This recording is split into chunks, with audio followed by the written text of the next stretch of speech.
Hello everyone, welcome back to my channel एड्यूरे। So अब हम स्टार्ट करेंगे क्लास 12 का सोशोलॉजी का पोर्शन और इसमें फर्स्ट चैप्टर है इंट्रोडक्शन टू इंडियन सोसाइटी। सो अब मैं अपने चैनल पे पूरे सोशोलॉजी के क्लास 12 के हर चैप्टर का एक्सप्लेनेशन पोस्ट करूँगी। तो अगर आप इंटरेस्टेड है तो प्लीज़ चैनल को सब्सक्राइब करके जाइए, और अगर आप इस वीडियो से थोड़ी भी नॉलेज गेन करते हैं तो please like the video and share it with your friends. So let's begin with the first chapter introduction to Indian society. So जो ये फर्स्ट पैरा है इसमें हमें सिर्फ इंट्रोडक्शन दिया है 11th स्टैंडर्ड का, और ये चैप्टर क्या बोल रहा है तो सिर्फ रीडिंग करना है। इसमें एग्ज़ाम के लिए कुछ भी इम्पोर्टेंट नहीं है, आप रीड कर सकते हैं। जैसे फर्स्ट लाइन में है, as a student of sociology you will agree that the focus of sociology is to understand what, how and why of human social behaviour. जैसे हमने 11th में पढ़ा था, sociology is the science of society, मतलब sociology studies human interactions, it studies society or how the processes occur, what occurs and why it occurs, ये सब study करता है सोशोलॉजी। सो जो ह्यूमन इंटरेक्शन प्रोसेसेस है, सोशल चेंजेस है, वो सब स्टडी करते हैं सोशोलॉजी, और ये सोशोलॉजी सब्जेक्ट का एम है। ओके, सो आप ये रीड कर लीजिएगा पैराग्राफ। अब जो इम्पोर्टेंट पैरा है हम उससे स्टार्ट करते हैं। ये जो इधर से स्टार्ट होता है, आर सिविलाइजेशन, यहाँ से सब इम्पॉर्टेंट है। अब हम इधर से स्टार्ट करते हैं। Our civilization goes back several thousand years when sociology did not exist as a discipline। मतलब जैसे हम जानते हैं इंडस वैली सिविलाइजेशन या हरप्पन सिविलाइजेशन, आपने हिस्ट्री में पढ़ा होगा। तो जो इंडियन ओरिजिन्स है वो इन सिविलाइजेशन से आते हैं। तो ये सिविलाइजेशन लाइक 2600 BCE, बहुत साल पुराने, लाइक थाउजेंड्स ऑफ ईयर्स पुराने सिविलाइजेशंस थे। अब हमारा डिसिप्लिन, हम अब इस चैप्टर में उन सिविलाइजेशंस के बारे में लाइक बहुत सालों पहले के स्टडी करने वाले हैं। You will recall that sociology emerged in Europe in the mid-19th century. A question that you might then ask is, how do we know about the social life of the people in the ancient past? अब हम जानते हैं sociology कब emerge हुआ, mid-19th century में, like around 1800s and 1900s। अब हम बोल रहे हैं हम 1000 ऑफ ईयर्स पहले के सिविलाइजेशन के बारे में स्टडी करेंगे। तो वो कैसे पॉसिबल है, मैं आपको बता देती हूँ। लाइक जो आर्टिफैक्ट्स होते हैं, जो आर्कियोलॉजिस्ट होते हैं वो डिस्कवर करते हैं, लाइक कोई भी फॉसिल फ्यूल्स हो गया, या जो भी कल्चरल ऑब्जेक्ट्स होते हैं, या जो आर्टिफैक्ट्स होते हैं उस पीरियड के बारे में हमें इंफॉर्मेशन देते हैं। लाइक जो फॉसिल फ्यूल्स होते हैं उसकी हम टाइम निकाल सकते हैं, जो कल्चरल ऑब्जेक्ट्स हैं हम उसका टाइम पता कर सकते हो कौन से पीरियड के हैं, और वो फिर हमें उस पीरियड की जानकारी देते हैं। They give us information about that period. फिर जैसे कि इसमें लिखा है, artifacts that have been discovered by archaeologist and field historians. Additionally फिर अब ट्रैवलॉग्स भी आते हैं, मेमोइर्स भी आते हैं। मेमोइर्स क्या होते हैं, वो होते हैं factual stories of persons life. Biographies भी वही होती है। फिर जो लिटरेचर एडिक्ट्स होते हैं, लाइक हर रिलीजन के अपने एक सेक्रेड लिटरेचर, लिटरेरी सोर्सेस होते हैं, सेक्रेड लिटरेचर होते हैं। तो वो लिटरेचर भी हमें उस पीरियड के बारे में इंफॉर्मेशन देते हैं। जो बायोग्राफीज़ है, अगर कोई इम्पॉर्टेंट पर्सन है, उसकी बायोग्राफी है, उस ज़माने के कोई पर्सन थे जो बहुत इम्पॉर्टेंट है, तो वो बायोग्राफी में भी उस पीरियड की इंफॉर्मेशन देते हैं। तो इन सब चीज़ों से हमें उस पीरियड की इंफॉर्मेशन मिलती है।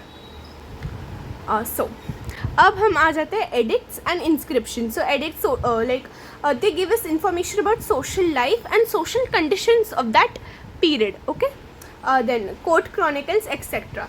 बाय आर्टिफैक्ट्स, अब आर्टिफैक्ट से क्या हम बोलते हैं? By artifacts we mean components of culture. जैसे मैंने बोला कल्चरल ऑब्जेक्ट, जो भी ऑब्जेक्ट जो किसी कल्चर के बारे में हमें इंफॉर्मेशन दे रहे हैं उसे आर्टिफैक्ट्स बोलते हैं।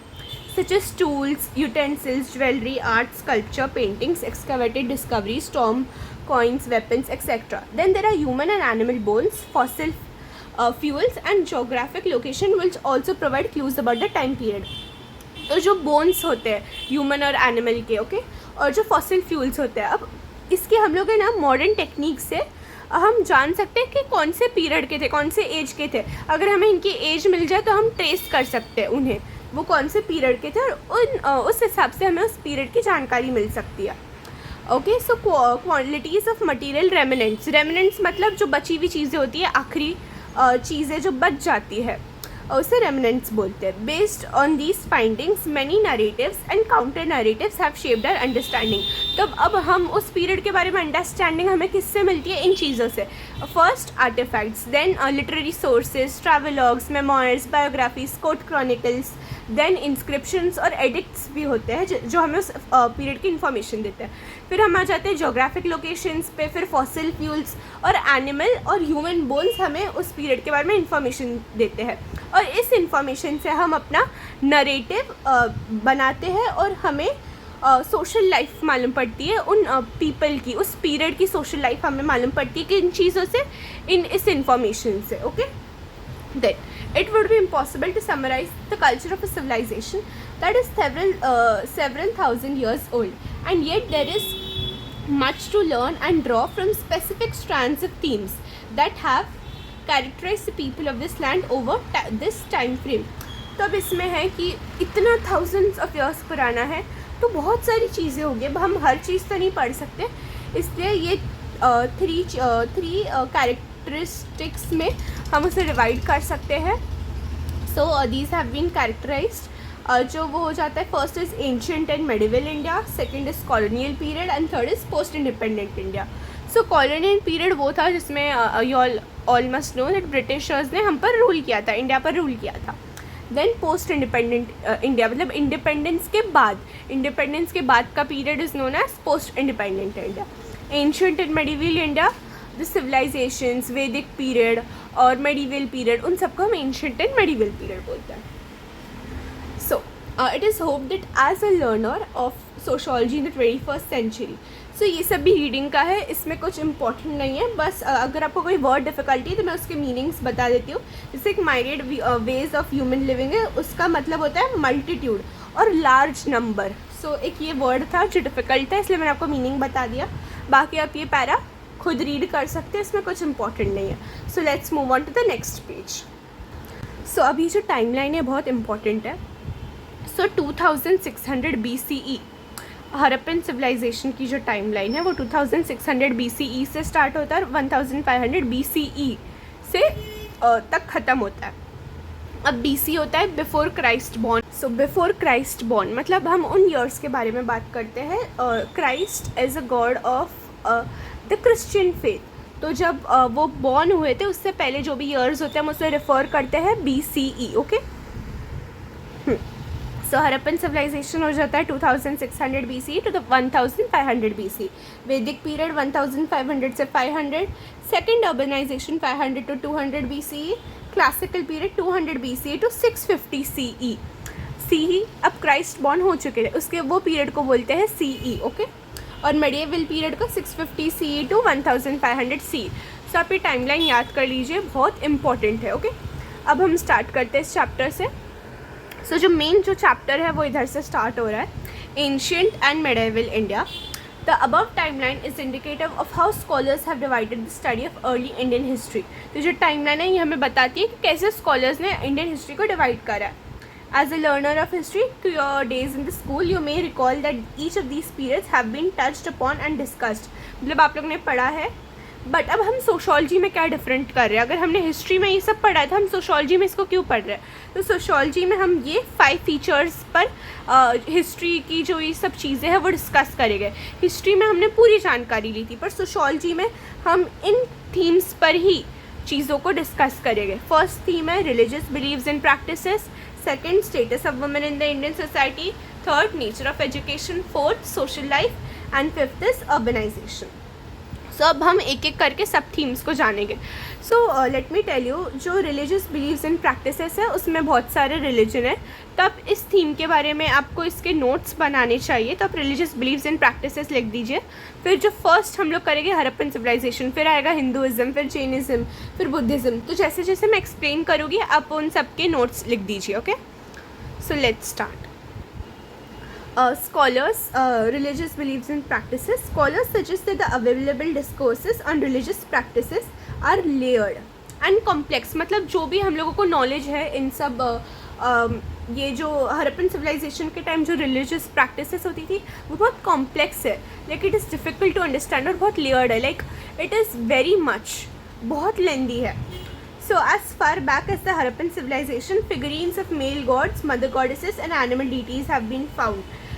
So हाँ, अब जो हम लोग फिगरीन्स मतलब जो गॉड गॉडेसेस होते थे उनके फिगर्स, उनके जो भी हम मूर्ति बोलते हैं उसे फिगरीन्स बोलते हैं, ओके। और जो डीटीज़ है, डीटीज़ मतलब गॉड गॉडेसेस, जो भी गॉड को आप मानते हैं उसे हम डीटीज़ बोल सकते हैं। फिर देन जो एविडेंस है कि ये सब फाउंड हुए हैं, बट इसका कोई एविडेंस नहीं है कि टेम्पल्स एग्जिस्ट करते थे, और इसका भी कोई एविडेंस नहीं है कि आइडल वर्शिप होता था, मतलब मूर्तियों को हम वर्शिप करते हैं जैसे वो उस समय होता था, इस चीज़ का कोई एविडेंस नहीं है, ओके।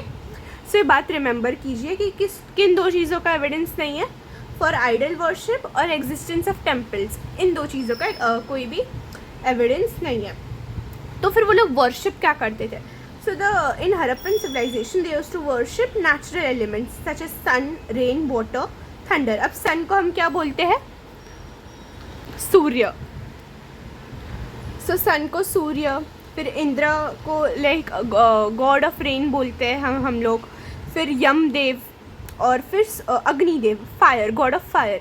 तो इन सब चीज़ों को वो वर्शिप करते थे, okay. So with passage of time they had their own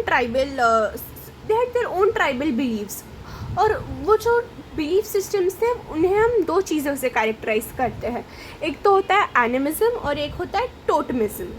so animism क्या होता है मैं आपको बता देती हूँ। एनिमिज्म एक डॉक्ट्रीन होती है जिससे हम कोई भी लिविंग बीइंग को वर्शिप करते हैं, सच एज प्लांट्स, एनिमल्स और ह्यूमन। सो एनिमिज्म में हम क्या करते हैं, कोई भी लिविंग बीइंग को हम वर्शिप करते हैं, जैसे कि एनिमल्स हो गया या कोई भी नेचर के एलिमेंट्स हो गए या प्लांट्स हो गए या कोई ह्यूमन को हम वर्शिप करते हैं, तो उससे एनिमिज्म बोलते हैं। अब ये टोटमिज्म क्या होता है? So totemism is a system of belief where humans are thought to have spiritual relationship with a particular animal, plant और नेचुरल ऑब्जेक्ट, जिसे हम टोट बोलते हैं। सो अगर इन दो चीज़ों में आपको डिफ़िकल्टी है तो ये चैप्टर 2 में भी आ रहे हैं, तो तब मैं आपको और डिटेल में एक्सप्लेन कर दूँगी, ओके। और अब यहाँ पे एक वर्ड आता है एथनोग्राफी। सो हम एथनोग्राफी इसको बोलते हैं साइंटिफिक डिस्क्रिप्शन। सो आप ये वर्ड का मीनिंग नोट डाउन कर सकते हैं। अब सोशोलॉजी के साथ एक ट्विन डिसिप्लिन होता है एंथ्रोपोलॉजी। सो सोशोलॉजी और एंथ्रोपोलॉजी में क्वाइट सिमिलैरिटीज़ है।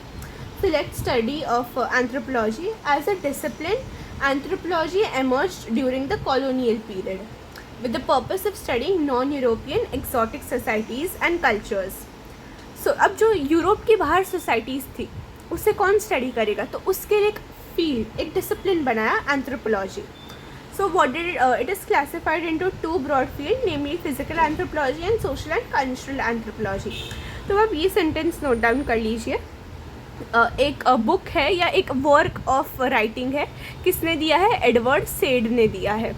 उस वर्क का नाम क्या है? ओरिएंटलिज्म। अब इसमें क्या बोलते हैं? इसमें बोलते हैं कि जो एंथ्रोपोलॉजी है वो कैसे आया, मतलब anthropology emerged as being a part of a colonial project, जैसे हमने अभी पढ़ा वो कॉलोनियल पीरियड में बना है, तो उसे बोलते हैं as a part of a colonial project. So ये कौन बोल रहे हैं? ये एडवर्ड सेड बोल रहे हैं। किस वर्क में बोल रहे हैं? ओरिएंटलिज्म में बोल रहे हैं। ये बहुत इंपॉर्टेंट लाइन है, आपको फिल इन द ब्लैंक्स में भी आ सकता है। देन एज रिगार्ड्स, अब हम किस चीज़ के बारे में बात करेंगे? हमने हरप्पन सिविलाइजेशन के बारे में पढ़ा, ये फर्स्ट है, आप नोट डाउन कर लीजिए। अब सेकेंड आएगा हिंदुइज्म, ठीक है। So as regards the Hindu way of life there are many literary sources that shed light. अब हमें हिंदुइज्म के बारे में कैसे पता चलता है? सो बहुत सारे लिटरेरी सोर्सेज हैं, ओके। सो जैसे कि वेदास हो गए, उपवेदास हो गए, तो ये सब हिंदुइज्म के एक सेक्रेड लिटरेचर माने जाते हैं, स्क्रिप्चर्स माने जाते हैं, जो हम लोगों को लाइक डेली लाइफ या हमें वर्शिप और रिचुअल्स के बारे में हमें इंफॉर्मेशन देते हैं, और ये बहुत सेक्रेड होते हैं, ये बहुत होली होते हैं, होली स्क्रिप्चर्स बोल सकते हैं। So Vedas, Upavedas, Vedangas, Brahmanas, Aranyakas and epics. So what are these are religious scriptures. अब अर्ली वैदिक पीरियड हमने टाइमलाइन में पढ़ा था, ये कब से कब तक है? 1500 BC to 1000 BC, और लेटर वैदिक पीरियड है 1000 BC to 500 BC. One of the reasons for this is there are significant changes that take place about which we shall discuss as we go along. So जो early Vedic period और letter वैदिक period उन दोनों में बहुत सारे differences है. ये हमें जैसे हम चैप्टर में आगे बढ़ेंगे हमें मालूम पड़ेगा. अब मैं आपको हिंदूज़ का एक बार समराइज़ कर देती हूँ क्या है. तो जो पुराणास और धर्मशास्त्र है वो एक लॉ के बारे में बात करते हैं जिसे बोला जाता है law of karma, which is also called as law of cause and effect. अब हम जैसे कर्म करेंगे, karma meaning are actions, are deeds, हम जैसे कर्म करेंगे वो हमारे एक्शंस, हमारे कर्म हमारी नेक्स्ट लाइफ डिसाइड करेंगे. सो अगर हम बुरे काम कर रहे हैं या अगर हम अच्छे काम कर रहे हैं तो जैसे भी हम अपने एक्शंस कर रहे हैं, जो भी हमारी डीड्स है वो हमारा नेक्स्ट लाइफ डिसाइड करेगी. तो ये एक साइक्लिकल व्यू है जिसके बारे में हिंदुज़म बात करता है. सो अब जो पुराणास और धर्मशास्त्र है ये भी स्क्रिप्चर्स है. वो एक कोड ऑफ कंडक्ट ले करते हैं which is based on the law of karma, जिससे मैंने बताया. अब एक फ्रेज़ आपने सुना होगा, as you sow shall you reap, मतलब जैसा आप बोओगे वैसा ही आपको मिलेगा. अगर आप अच्छा काम करोगे आपको अच्छी चीज़ें मिलेगी, बुरा करोगे आपको भी बुरा मिलेगा. सो ये होता है लॉ ऑफ कर्मा. अब जैसे आपके एक्शंस हो गए वैसे ही आपको आपका नेक्स्ट बर्थ या नेक्स्ट लाइफ में आपको जो भी बर्थ मिलेगा. सो फिर एक और चीज़ हिंदुइज्म बोलता है कि जो हमारी आत्मा होती है या जो सोल होता है वो ट्रैप्ड होता है एक साइकिल में. ओके, सो जब तक वो सोल को मोक्ष नहीं मिलता या सैल्वेशन या वो सोल लिबरेट नहीं हो जाता, वो इस cycle of birth and rebirth में ट्रैप्ड रहता है. मतलब एक जन्म के बाद दूसरा जन्म और ये सब कंटिन्यू होता है. तो मोक्ष पाने के लिए हम क्या कर सकते हैं. So there are 4 aims of Hindu life जिसे हम बोलते हैं पुरुषार्थ्स. दीज आर पिलर्स और aspects of Hindu teachings. Okay, so the Hindu teachings are based, इसे हम बोल सकते हैं धर्म, अर्थ, काम, मोक्ष. अब धर्म क्या होता है? Carrying out one's duties, following the path of righteousness, मतलब आप सही काम करोगे, आप किसी का कुछ गलत नहीं करोगे, following the path of righteousness. और आप किसी भी रिवॉर्ड की कोई उम्मीद नहीं करोगे. You will do your work without an expectation of reward. Okay, you will not think of anything. Okay, you will do your work selflessly. आप रिवॉर्ड के लिए अपना काम नहीं करोगे. ओके, सो ये होता है धर्म. और आप कैसे करोगे? एकदम सच्चे मन से, by following the path of righteousness. You will not cheat anyone. Earth refers to acquisition of wealth through the path of righteousness and the path of hard work. अगर आपको पैसा कमाना है, if you want to earn money, you want to gather wealth, so you will do hard work for that and you will follow the path of righteousness. फिर काम, sensuous pleasure और sexual union through the path of righteousness. और मोक्ष भी हो जाता है ultimate goal of salvation. जैसे मैंने बताया भी, जो cycle of birth and rebirth होती है उससे अगर आपको like you want to get salvation or you want to get liberation from this, तो उसके लिए उससे बोलते हैं मोक्ष. आप उससे तभी सैल्वेशन मिल सकता है जब आप मोक्ष अटेन कर ले. ओके, सो मोक्ष और सैल्वेशन सेम चीज़ है. तो मोक्ष क्या होता है? लाइफ का अल्टीमेट गोल होता है. Okay, now scholars suggest that the society in the early Vedic period was less rigid with respect to occupation-based divisions. Over a period of time, however, the rigidification of varnas into a fixed closed system of stratification. Fixed closed system हमने पढ़ा था, उसे क्या बोलते हैं कि आप अपनी पोजीशन नहीं चेंज कर सकते. ओके, सो जो अर्ली वैदिक पीरियड थे उसमें ऑक्यूपेशन आप चेंज कर सकते थे, पर लेटर वैदिक पीरियड में ये फिक्स्ड और क्लोज सिस्टम बन गया that we can not change our occupations. अब ये क्यों हुआ? This was due to Brahmanism and it suggested the hierarchy was based on purity and pollution. अब ये प्योरिटी एंड पोल्यूशन के नोशन से हमने 11th में भी पढ़े थे कि उस पर ये बेस्ड था. अब इससे क्या क्या हुआ ये अब नोट कर लीजिए. इससे हुआ स्ट्रिक्ट एंडोगैमी. एंडोगैमी मतलब हमने पढ़ा था जो अपने रिलीजियस ग्रुप में है उसी में मैरिज करना. देन एक्सेसिव रिचुअलिज्म, बहुत ज़्यादा रिचुअल्स को फॉलो करना. And emergence of discrete boundaries of inclusion and exclusion. अब इसमें हम बोल सकते हैं कि जैसे हम शूद्रास को उस समय शूद्रास को एकदम अनटचेबल्स बोलते थे या उन्हें एकदम एक्सक्लूड कर दिया जाता था सोसाइटी से. सो इसके लिए emergence of discrete boundaries of inclusion and exclusion. Then against this background of Brahmin supremacy, have emerged the philosophy of Vardhaman Mahavir and Gautam Buddha. अब ये दो नाम बहुत इम्पॉर्टेंट है, सो मैं आपको एक ब्रीफ आइडिया दे देती हूँ. वर्धमान महावीर एक स्पिरिचुअल टीचर या गुरु थे जैन्स के. ओके, सो वर्धमान महावीर लास्ट टीचर या लास्ट गुरु थे जैन्स के. और जैन्स के टीचर्स या स्पिरिचुअल टीचर्स को हम बोलते हैं तीर्थंकरास. सो वर्धमान महावीर ने एक बहुत इम्पोर्टेंट रोल प्ले किया था जैनिज़्म रिलीजन को फाउंड करने के लिए. ओके, और उनकी टीचिंग्स भी इस रिलीजन में इस रिलीजन का हिस्सा है. Okay, then Gautam Buddha. So Gautam Buddha had founded the religion of Buddhism. Okay, so अब ये दोनों हिंदू फोल्ड से बिलोंग करते थे, meaning they were Hindus, but they fought against the endogamy, excessive ritualism, animal sacrifices, or their teachings got established in the Indian ethos as Jainism and Buddhism. Then अब हम Jainism के बारे में जान लेते हैं. सो हमने पहले क्या पढ़ा? Harappan civilization, second Hinduism, third Jainism. Okay, Jainism is believe to have a very ancient origin. अब हमें क्या लगता है कि वर्धमान महावीर एक टीचर थे जैनिज़्म के, उन्होंने ही जैनिज़्म को फाइंड करा, बट ऐसा नहीं है. वर्धमान महावीर से भी पहले 23 लोग थे और वर्धमान महावीर 24th टीचर थे. So in total there were 24 teachers, meaning spiritual teachers, which is known as Tirthankaras. Okay, और इन सब की टीचिंग्स को मिलाकर बनता है जैनिज़्म. सिमिलर अब जो हिंदू डॉक्ट्रिन थी ऑफ लॉ ऑफ कर्मा जो हमने पढ़ा, जैनिज़्म भी फॉलो करता था. उसके साथ साथ और दो टीचिंग्स थी विच वर अहिंसा एंड तपस. तपस मीनिंग पेनेंस, बहुत कड़ा मेडिटेशन करना, फास्टिंग करना, उसे पेनेंस बोलते हैं. अहिंसा नॉन वायलेंस या नॉन हार्मिंग, किसी भी लिविंग बीइंग को हार्म नहीं पहुंचाना, नॉन इंजरी, किसी को भी इंजरी नहीं करना, non violence basically. Okay, then these were integral components of Jain way of life. फिर वर्धमान महावीर जी ने गॉड के बारे में कुछ एज सच नहीं बोला, but what did he emphasise on, this is important, he emphasised on the state of nirvana.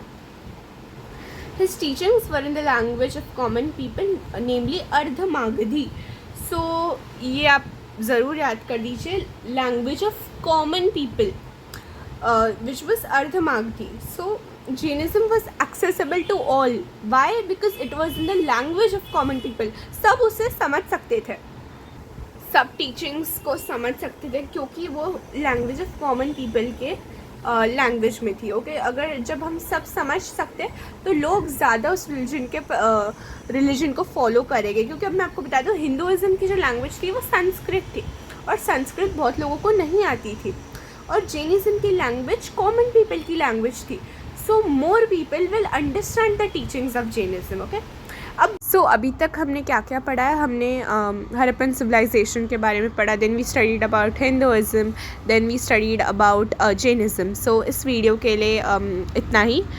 In next video we will learn about Buddhism and all other religions. So if you have gained any knowledge, please do like my channel, please subscribe to stay notified, and press the bell icon so that whenever I post my other videos you can get notifications, and do share it with your friends and family. Thank you.